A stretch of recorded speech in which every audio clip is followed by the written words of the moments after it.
Welcome, ladies and gentlemen, to a snapshot spotlight on snapshot 20W09A.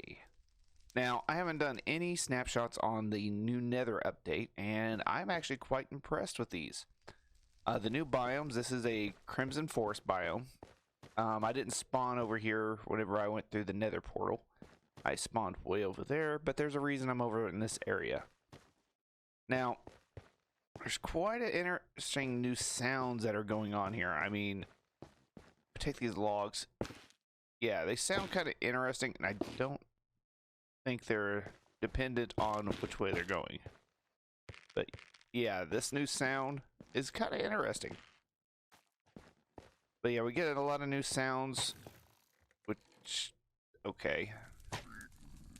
That's one of the new mobs down here. Ah, here he is. Doing what they're supposed to do, and this is a pigmen over here. Oh, wow. Yeah, and well, there weren't that guy. I guess they just go after him. This is a hoglin. They have a lot of interesting things that they do, and apparently you can get leather from them. Now, we'll go a little bit more into the new bartering system with these guys in a minute, but first off, let's just take a look at this new biome. The coloring and the ambience is okay. They're getting a little violent over there. It's quite nice, actually. I like the new, like the way it looks, and some of the sounds you can hear. This is a regular netherrack, and this is what's this called? Crimson Nylium. And yeah, one thing I found was kind of interesting is these new lights right here. These shroom lights. Just the sound of them breaking, it just sounds like a drum to me. I don't know if that's just me. But yeah, there's just a lot in this new biome to cover. And let's go ahead and we'll fly over here for a moment and we'll pop up in one of the new ones. Alright, now we're in the new warped forest. And you see they did fix the fact that enemy can now pick up items. I'm trying to see what he has. Yeah. Nope, that's not gonna work. And you can see there are actually a lot of them carrying around the new grass, or these things right here. Warped roots. And I guess the sound is a little bit different compared to the other one when you walk across this, but everything else is going to be the same. But these new woods, a good variation on the block palettes that we're going to be able to choose. I mean, stuff's actually pretty cool looking. I like the design, and you can see it actually looks like it's changing textures whenever it's just sitting here. One thing I don't know how I feel about them yet is the new redesign of the zombie pigmen, and that's a zombified pigmen. That's one thing I am not quite for sure on. Don't you worry though, that there is a small resemblance of the old nether. This is the nether waste, and yeah, it's pretty much just like the nether used to be, and the sound of the netherrack is a little bit different. I don't know if I like the sound or not yet. It's going to take me a little bit to get used to it. But yeah, this is just basically the same nether we've been used to. We got one biome more to check out, so let's head right over there. Alright, this is the new Soul Sand Valley, and it's kind of interesting because we got the new soul soil, and we still have the old soul sand. So it's going to be a real easy place to find soul sand. And the only downside I could see of this is the ghast. There are so many ghast over here and skeletons, but there's always worse things. Now if I grab a flint and steel, one of the cool things I think that they added was a new coloring on the fire. You can see I cannot click on the soul sand itself. I have to click on the soul soil. And I just love the coloring of that. It's always pretty nice. And here is another new block. Basalt. Now there's not much to basalt yet. They probably going to be adding some new things to it. But if you break it, I'm afraid to go into survival over here. But if you break it, it still comes out the same. But I think there's a neat little texture block. It has, depending on how you put it, is how the texture is. So it is sided. So I think that's kind of cool. That could make a good path or something. But just something to cover real quick. Now, I have been doing some experiments. And we're going to head right over to where I was doing them at. Alright everybody, we're back in another waste area. And this is where I was doing a lot of my experiments and everything. One of them being, how hard is it to find ancient debris?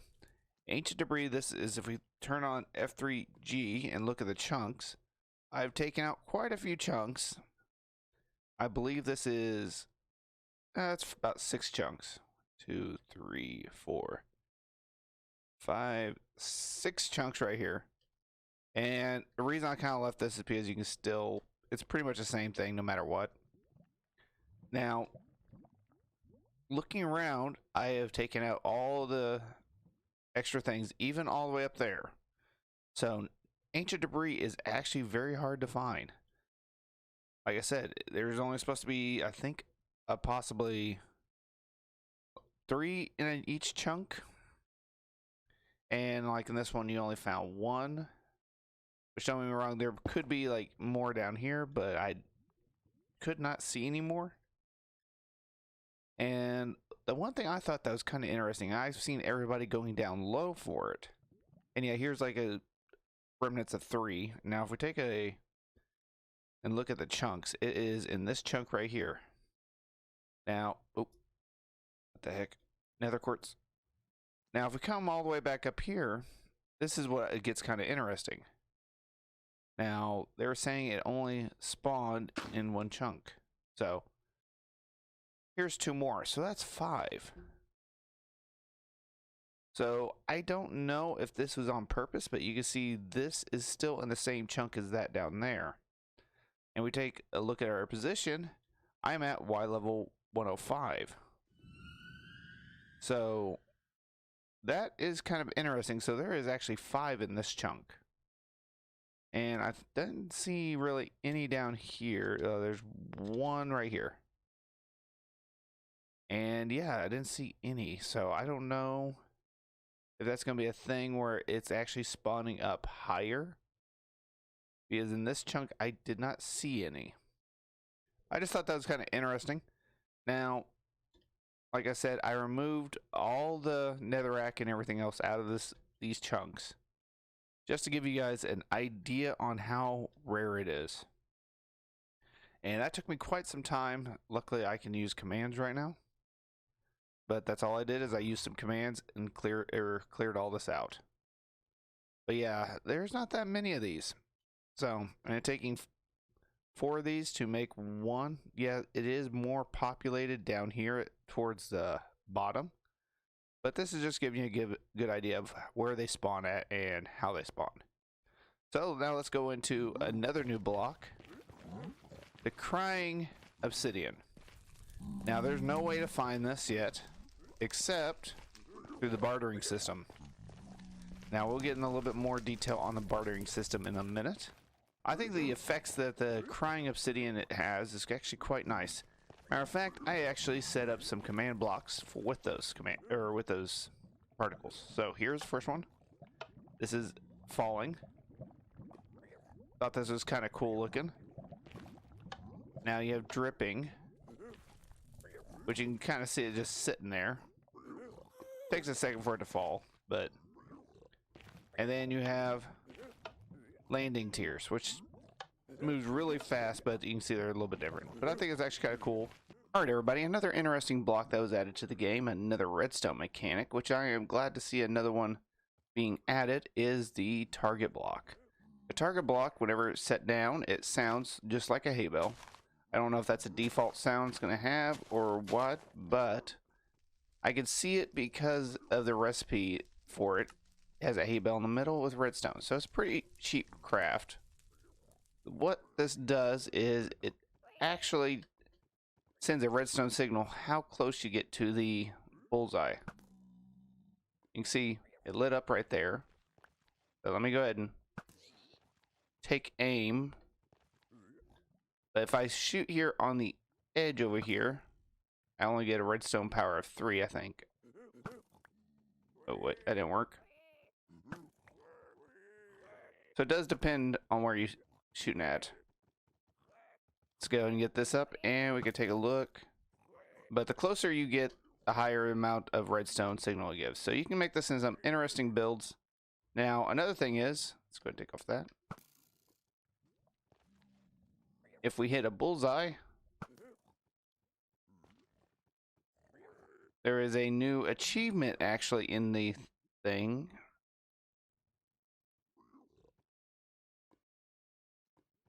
Three, two, one. Now, this is actually very sensitive on where you hit. You can hit there. There, you can see it's increasing every time I get closer to the bullseye. And we shoot right on the bullseye, get the full effect. So that's actually pretty nice. There is a new achievement in the achievement tab. If we go look under here, it is hit a bullseye with a arrow. And it doesn't really give much of a specification behind it. And I have not been able to replicate it, even no matter how much I try. See right there, that is technically a bullseye. But I didn't get the achievement. It is not implemented yet. Interesting thing though, it also works with any other throwable block. And I guess it would be a lot easier to hit it with a snowball or egg. Oh wait, there we go. I got it and basically used an egg. But any throwable object can do it. So that is another interesting thing. So there's a new achievement in the book and a new block for redstone, which I can see this being used for a lot of different applications, especially for redstone builds. So I just thought that was kind of interesting to put in there.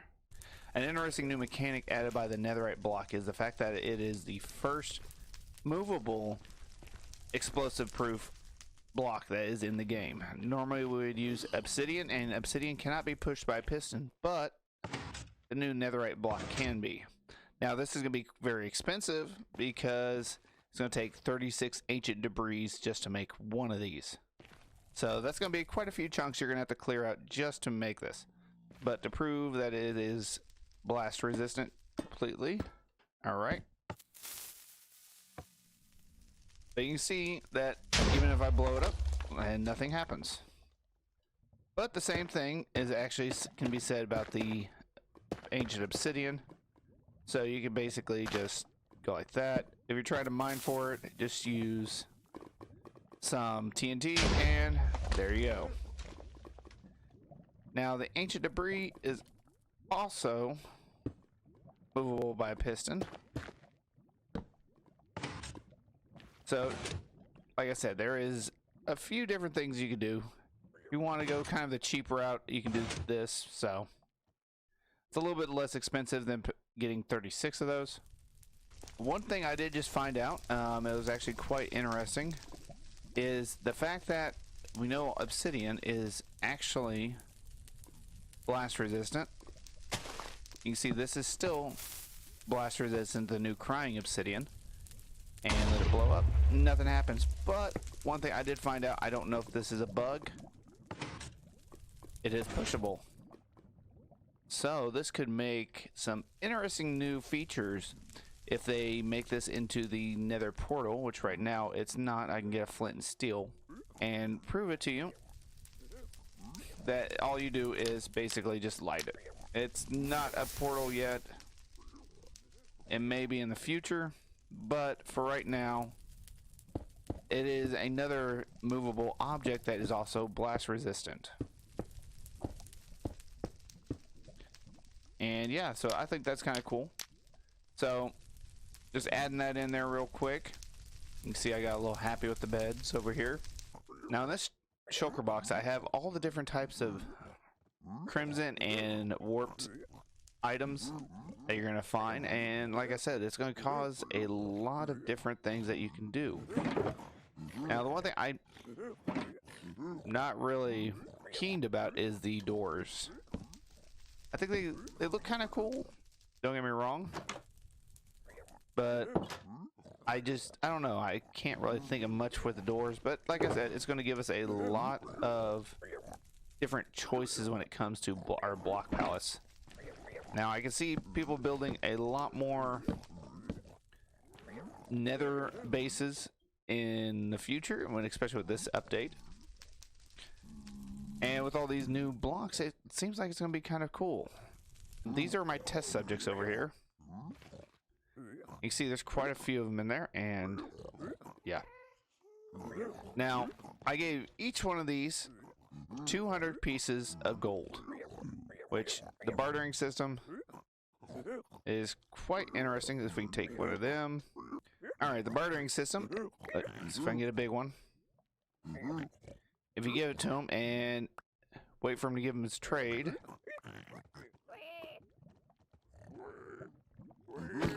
he automatically gets rid of it. So you cannot get it back anymore. And they do get some interesting things like these fire charges. They're just kind of cool. I really haven't used fire charges very much, but yeah. Go ahead and just get rid of this stuff. Now, these new swords are actually kind of interesting. There you go. Now, like I said, I gave each one of them 200 pieces of gold. And let's go ahead and turn down, well, open this up. And you can see I actually got a decent amount of stuff. Now, if you want a whole way, how it's weighted and everything on what you get, I might go into further detail in another episode. But this is just going to be covering some of the things you can get. Now, the netherite hoe, I actually got 3 times, which is supposed to be one of the hardest things to get. But here's 2. Actually, I got it 4 times. But that was just me playing around with the mechanics. But they give you some potions, they give you some shrine lights, and this is the only way you can get the warped fungi and the crimson fungi. Actually, I have not seen any crimson fungi in here. But that's how you get those. And so that would be basically a way to supply for these new interesting wood details, or I guess these are stems. So that's about the only way to get that. Alright, everybody. The blast furnace is the fastest choice on smelting, so that is still the same. You can see I have 15 and I only have 7 in this one. And wow, these guys are quite noisy. But it takes 4 netherite scraps and 4 gold to make 1 netherite ingot. So it's pretty expensive, but it doesn't cost much to actually upgrade your armor and tools. So I can see how that could be an easy way of doing it. And yeah, let's go ahead and look at the armor. You can see it's right here. I think it looks pretty cool. We are testing the new armor and it looks pretty cool actually. And I like the fact that I actually have all my armor points down there in the bottom left. That's one thing I've always been kind of curious on, is how the armor has never actually been completely full no matter what you do. But that actually helps. And you see this guy is automatically aggro to me. That's why I was kind of over there. On the armor and tools, we're going to go ahead and grab one of them. I set up a little enchanting over here, and I know this is all random, so let's go ahead and just grab, we got 2 of those. It gets a couple diamond swords. I think gold would actually be the other best one to use, but go ahead and get that. Now, you can see we get a 30 enchant right off the bat. Just got basic unbreaking. So it's about the same on that. It seems like the, well, that's a bad example, but it looks like I got a better deal with the diamond than I did with the netherite. Alright, with both these having sharpness 5, you can see this one's attack 10, attack 11. So it really does not change much. And yeah, about 2 shots to kill most things. I know you can actually increase this quite a bit, but yeah, it's actually a pretty decent sword. And yeah, it's going to come in quite useful. Another great thing about it is, unlike the other weapons, you can, like that, I just lost my gold sword, I'm kind of sad. Throw that in, and here it comes. Is it coming back? I hear something. There it is. So basically, you can still get your armor and everything back, even if it falls into lava or fire. Actually, I found that out. It's not just lava. So you can see it burning on the edge right there. Throw a diamond sword. Nope, it's gone. Alright everybody, I hope you all enjoyed the snapshot coverage. I know I did. Finding all the new mechanics and finding out some things that are interesting. I can't wait to see this completely developed. And yes, if you have any comments, concerns, or anything else, don't forget to put them down in the comment section down below. Like I said, we can go in further depth if you all want to. Just let me know. And don't forget to subscribe if you want to see more of this.